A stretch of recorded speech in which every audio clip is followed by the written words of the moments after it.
নমস্কাৰ, মই হিৰণ্য কুমাৰ নাথ চিপাঝাৰৰ ফ্লৰিকা নাৰ্চাৰীৰ পৰা আপোনালোকলৈ এটা বিশেষ তথ্য লৈ আহিছোঁ।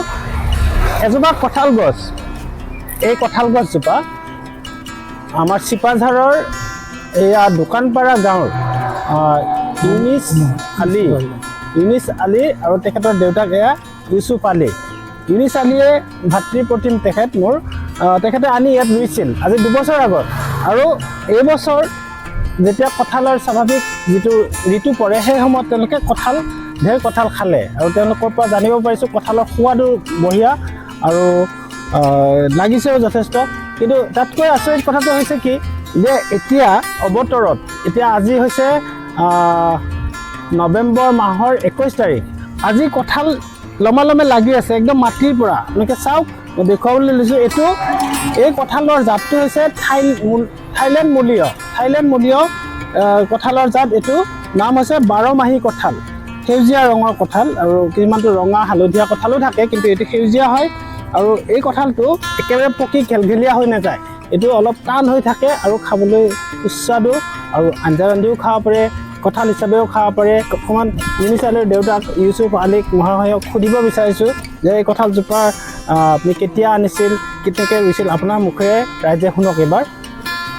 নমস্কাৰ, মই কঁঠালজোপা আজি 2 বছৰ আগত আনিছিলে আৰু ৰুলোঁ। ৰোৱাৰ পিছত যোৱা বছৰ লাগিছিলে, খালোঁ। কঁঠালৰ সোৱাদটো বৰ সুন্দৰ সোৱাদ আৰু পকি গেলি নাযায়, হেৰি হৈ থাকে, ঢিলা হৈ নাযায়, কিন্তু খাই কিন্তু খুব সোৱাদ আছে। এতিয়া আকৌ সেইটো ছিজন আমি খালোঁ।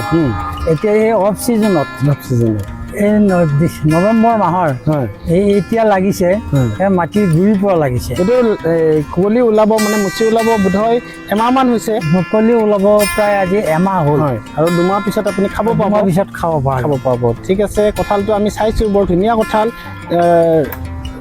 ৰঙে ৰূপে সুন্দৰ আৰু আপুনি ক'লে সোৱাদো সুন্দৰ। এয়া লাগিছে, যথেষ্ট লাগিছে। এঘৰ মানুহৰ কঁঠালৰ চাহিদা পূৰণ কৰিব পৰাকৈ যথেষ্ট কঁঠাল লাগিছে। আৰু এইবিলাকতো চাইজটো ডাঙৰ হ'ব চাগে? চাইজটো ডাঙৰ হয়, ইমান ডাঙৰ হয়। 3 কেজি, 4 কেজি এনেকুৱা হয়। আচ্ছা, 5 কেজি পৰ্যন্ত হৈছে, তেতিয়াহ'লে যথেষ্ট হৈছে। ঠিক আছে, আপোনালোকে যত্ন কৰি ৰাখক আৰু আপোনালোকক দেখি অসমৰ ৰাইজেও এই কঁঠালজোপা যাতে ৰুৱে।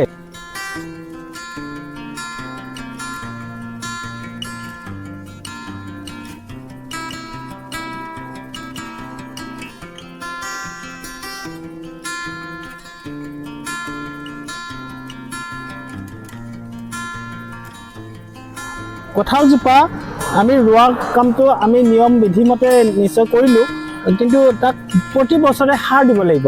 মাইক্ৰ' নিউট্ৰিয়েণ্ট আৰু NPK এই দুবিধ সাৰ গোবৰৰ সৈতে মিক্স কৰি তাৰ বয়স অনুপাতে তাৰ পৰিমাণটো হ'ব।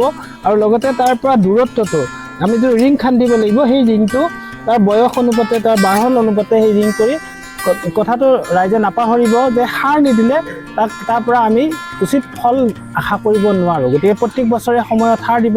এটা হৈছে ফেব্ৰুৱাৰী মাৰ্চ মাহ আৰু আনটো হৈছে ছেপ্টেম্বৰ অক্টোবৰ বা নৱেম্বৰ মাহ। গতিকে এইখিনি কথা ক'লোঁ আৰু আপোনালোকক ভৱিষ্যতে আৰু এনেকুৱা ভিডিঅ' দি থাকিব পাৰিম বুলি আশা কৰি আজিলৈকে বিদায় লৈছোঁ। ধন্যবাদ।